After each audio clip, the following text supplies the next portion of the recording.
Bueno, vuelvo por los viejos andurriales, a las viejas querencias, incluso en esta mañana del mes de junio, con este calor tremendo en Madrid que hace que tenga las persianas cerradas del despacho y esta sensación de que estuviera a punto de producirse algún acontecimiento de una película gore, un asesinato, sencillamente me fuera a explotar la cabeza, algo que, aunque no lo imaginéis, no es completamente descartable. Y en esta ocasión retomo el perro semihundido de Goya en esa cuestión que he planteado de realizar distintas consideraciones o reflexiones. Y en este caso es tan solo el anuncio de algo que voy a hacer, tal vez mañana, que es ofrecer una aproximación al el librito de Antonio Saura, bueno, librito republicado en la editorial Casimiro, El perro de Goya, y sin duda fue Antonio Saura uno de los que les dedicó más atención a Goya y concretamente a esta obra sobre la que él realizó sus particulares versiones. Pero también quería hoy decir que lo que voy a decir está principalmente vinculado al libro de Gilles Deleuze, a este libro aparecido en la editorial Cactus, que se titula Pintura, el concepto de diagrama, que recoge unas lecciones que impartió Gilles Deleuze y son lecciones de los años 80, concretamente comienzan el 31 de marzo de 1981 y se trata de una serie de lecciones que son la base de lo que va a ser su libro sobre Francis Bacon y bueno, tienen el carácter de una aproximación a la pintura y en muchos de los momentos particularmente se trata de una aproximación a la obra de Paul Cézanne.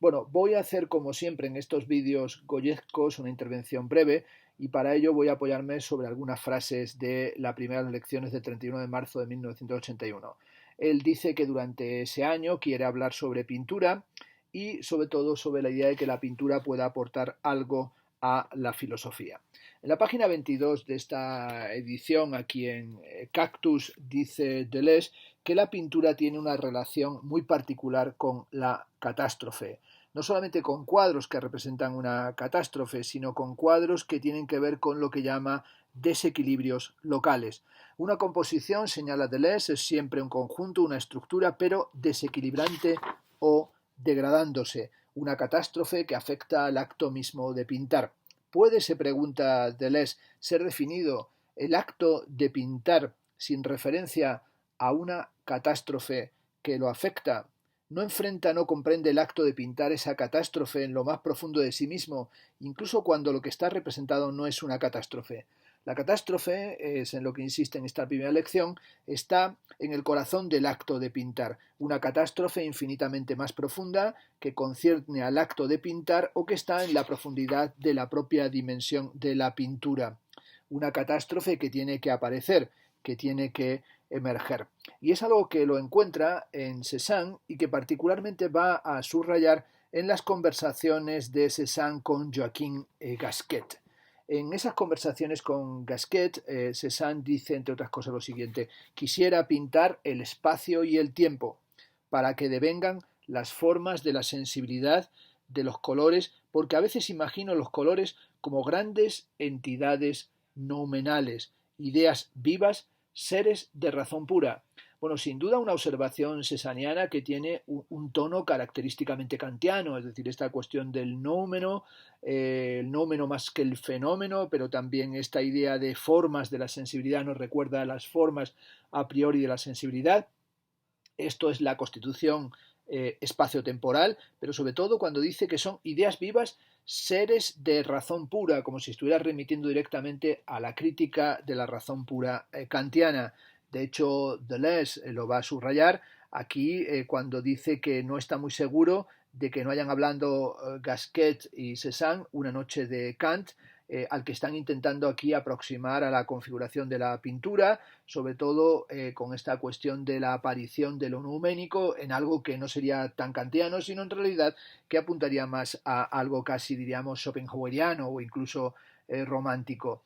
También Deleuze va a señalar que todo pintor no solamente se enfrenta a lo fenoménico o quiere que emerja lo catastrófico a través de ese noumeno como esos seres de razón pura, sino que lo que hace todo pintor es pintar el comienzo del mundo, y ese es el asunto. pintar la virginidad del mundo, pero también un sentido agudo de los matices, sobre todo revelando algo que es extraño, una catástrofe que es prepictórica. Somos, recuerda aquí una cita de Cézanne, un caos irizado, un motivo caótico que se recalienta a veces en nuestra pereza y que finalmente va germinando.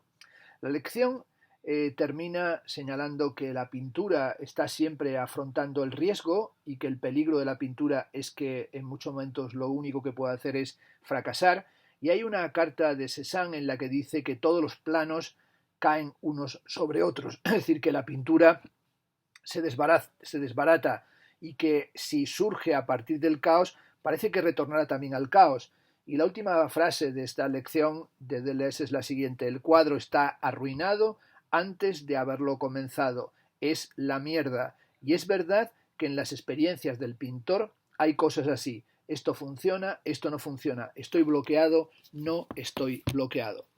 Me gustaría subrayar en esta sesión dedicada al perro semihundido, pero en realidad dedicada a preparar la exposición que haré de las consideraciones de Saura, que el color del fondo, pero también del territorio sobre el que emerge o en el que se sumerge o por el que se desliza, se desplaza o nada o en la circunstancia en la que se encuentre el perro de Goya, tiene un color que oscila entre el oro y la mierda. Pero esta oscilación entre el oro y la mierda tendría que ver también con una condición de represión freudiana y también de un control corporal, de una sensación de algo que se está evacuando, pero también de algo que tiene que ser contenido. Es decir, ¿por qué no pensar en el perro semihundido como un momento no solo de emergencia de la subjetividad, sino también de construcción de lo que llamaríamos la articulación del sujeto a partir del control esfinteriano? A lo mejor el perro está ahí agachado o el perro levanta la cabeza porque está defecando. Y a lo mejor lo que estamos viendo en este cuadro no es otra cosa que la catástrofe escatológica de la pintura. Es decir, que la pintura aquí es